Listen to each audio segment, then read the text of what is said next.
You're listening to Kenneth Hotar Ministries, bringing revival back to America by lifting up Jesus Christ, teaching His message and how it's relevant to our lives today. If you'd like to contact us, you can check out our Facebook page at Kenneth Hotar Ministries. That's KENNITHHOTARD. I always spell it out because his name is with an I, not an E. Also, we have a P.O. Box 2461, Patterson, Louisiana, 70392. If you'd like to send support for this ministry to help keep us on the air, or if you'd like to write us a letter and just send in a prayer request, we'd love to be able to pray for you. P.O. Box 2461, Patterson, Louisiana, 70392. And also, I will give it out at the end of this broadcast, so get your pencil and paper out. Now here's Reverend Kenneth Hotar. Glory to God. It's good to be here today and bring the message of Jesus Christ. The greatest message in the world. To hear about Jesus. You know, a lot of people never heard about Jesus. And it's a shame because there's so many people know about Him, but they got so many don't know about Him. And we need to bring the message of Jesus to the world. Have your Bible with, turn to the 17th chapter of Matthew. And I want to show you some things about Jesus. You know, I've been trying to do in the last few weeks is bring who Jesus is. And I want you to realize that He's the Son of God. He's special. And we hear people preach about Him. They preach Him wrong. They hear people talk about Him, talk wrong. People don't believe in Him. They think He's done lost all His authority and power. But Jesus Christ is the Son of the living God. And even His life and His way He has been in the Bible, it shows us just who He is. And that's what I've been trying to bring. I try to bring a little bit of that every week so you'd understand who He is. I'll try to show you how He is. Well, Jesus is somebody special. He told us one time, He said, go in all the world and preach the gospel. And then He said, these signs are going to follow. And then He says, your greater works that I do shall ye do.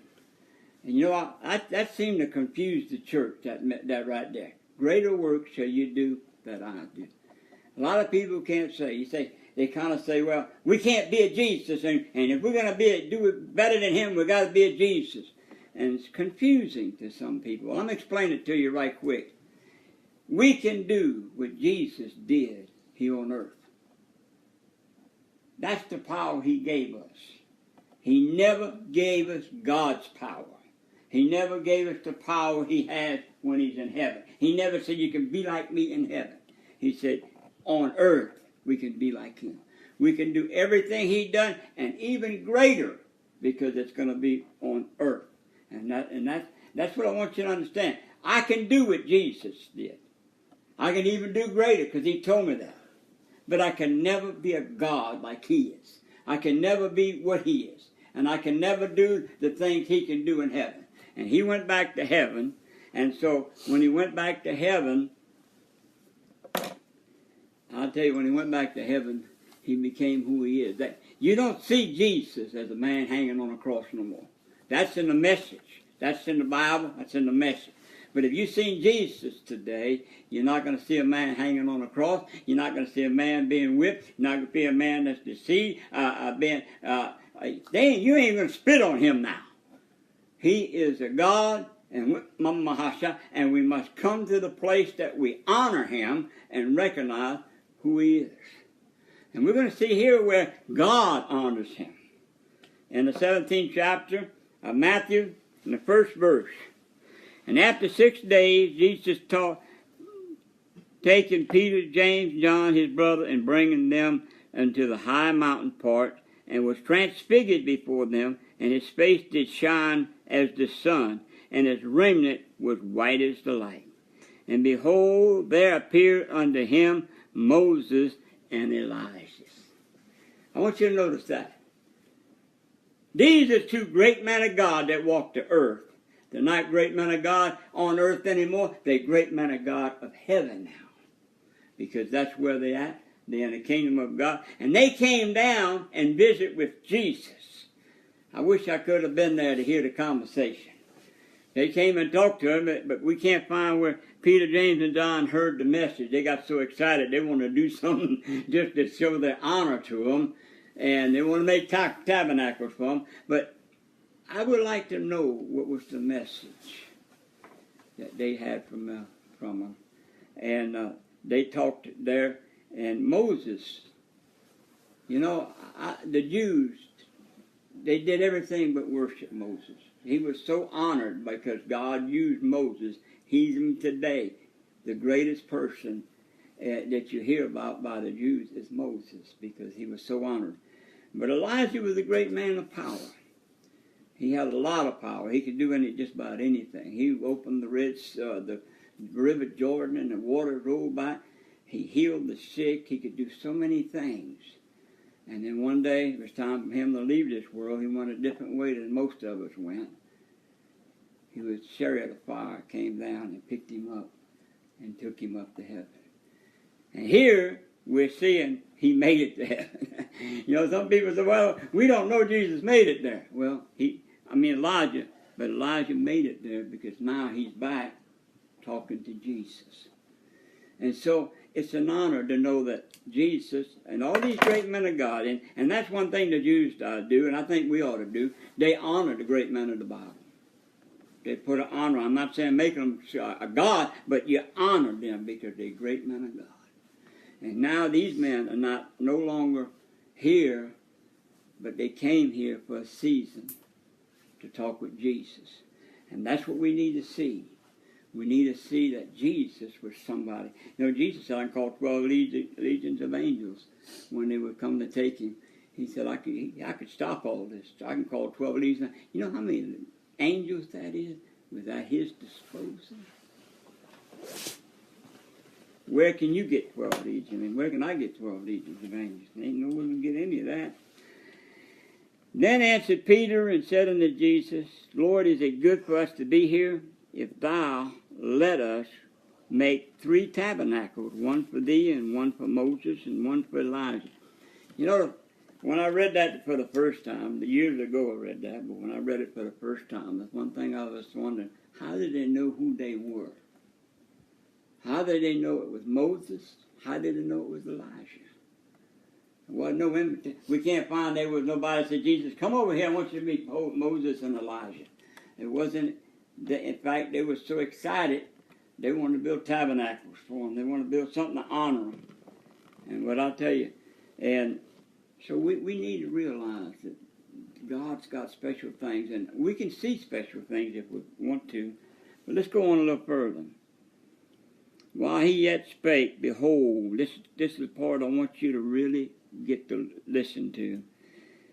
And while ye yet spake, behold, a bright cloud overshadowed them, and behold, a voice out of the cloud which said, This is my beloved Son, in whom I am well pleased. Hear ye him.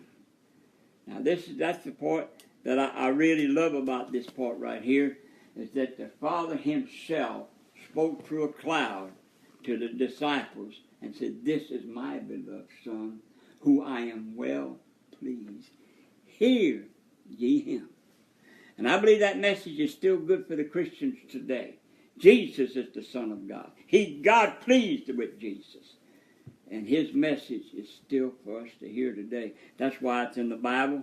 His words are the same today. And I'll tell you what, we need to honor Jesus more than we ever think about. We need to put an honor on him. He is a great, great Lord and a great, great God. The Bible calls him Lord of Lords and King of Kings. And we need to remember that. But here it is, the Father himself telling him. And when the disciples heard it, they fell on their face and were so afraid. They heard God speak. And you know, even the children of Israel, when they was coming across the desert, God told Moses, he said, Moses, you've been speaking for me, but get all the people together. I'm going to speak to them myself. I will speak to them myself. And Moses got them all. He said, God's going to speak to you today. Millions of them came and gathered around. And when God began to speak, they took off running, scared to death. You think you got more power than God? You think you can stand before God? I got news for you. You ever get in the presence of God, you'll be so scared you'll fall on your face. That's what they did. They ran and they said, Moses, you go talk to him. You talk to him. You talk to him for us. We'll listen to what you got to say, he said. And here we find that same God. And what it done? Peter, James, and John, them that's been walking with Jesus, those that's been in the Spirit, those that know about the Spirit. Yet when the Spirit of God spoke, when God himself spoke, they fell on their feet like dead men. They were scared to death. That's how glorious God is. I tell you what, when we get there, I want to fall at my feet, at his feet, not to be scared to death, but I want to fall at his feet to worship him and to praise his name, because he's so wonderful. But he spoke to him. So you got right here in just a little bit of time, 3 disciples got to see Moses and Elijah, got to hear the voice of God. Just that little short. Now, I can't see anything better than that. I think that would be so great if I can hear the voice of God. It'd be great if I could talk to Moses, and it'd be great if I could talk to Jesus. To me, that's always been special, to be in the presence of the Lord and to get to know the Lord. I always wanted him to talk to me every time somebody said, he told me this, he told me that. I wish he'd tell me more than he did. The Spirit speaks to me. I know what the Lord wants. I know what he wants me to do. I know because he speaks to me. But to say that a voice speaks to me, I haven't heard that yet. And I would love to hear it. And so I believe that's what we need to have. We need to walk with Jesus like we never walked with Jesus before. We need to get close to him. This is real. This is not something that we make up. This is not just storyline. This happened. And Jesus was there, and he told him that. Let's read on, because I want to tell you something. This excites me when I think about this, what God's wanted. And when the disciples heard it, they fell on their face and were so afraid. And Jesus came and touched them and said, "Arise and be not afraid." How many times God's got to tell us not to be afraid? Anything strange happens. Anything can scare us. Even in the church, if the Spirit moves and people don't know how the Spirit's moving, they get afraid. Somebody can be speaking in tongues, and they say, never heard it before, and they get afraid. Somebody can dance and shout in the Spirit. Somebody can be healed. Devils can be cast out. I was at a tent revival one time, and we were praying for several hundred people was in the prayer tent. And all of a sudden, we heard a yell just come out of a man. He just yelled, and all the preachers, just about every one of them, ran away from the people. Just got on the side in a bunch. And I got to say, I was only about 21 years old, 21 years at the time. I did the same thing. I ran. Everybody ran, so I ran. And then the man told me, he said, "Don't go back over there. That's the devil." Well, when he said that, I went back over there. I don't think we need to be scared of the devil, but that was the devil. This man was bound by a devil. And it's surprising to me how many people are scared of the devil when we have power over him. Not just sinners having power, but Christian people have power over him. And we need to preach this beautiful gospel. We need to preach about Jesus. We need to give our hearts to Jesus. We need to follow Jesus. And if we can do that, this is going to be a great life. Listen, this is a good life if you just let God be in it. There's a lot of people not in it. A lot of people having hard times in life. A lot of people are suffering. But we don't have to if we follow Jesus. We just get our eyes on him and follow him, and things will be good. I want to thank you for listening today. And, we was talking a couple of weeks ago about so many people want to believe that there's no God today. And if you go back 100 years ago and try to explain a microwave to these people, 100 years ago, they wouldn't know what you was talking about. Because God's so much more advanced than we are, more advanced than what scientists are, that it just blows people's mind. That's just a thought I wanted to get out there. Also, we got a P.O. Box 2461, Patterson, Louisiana, 70392. Thank you for listening.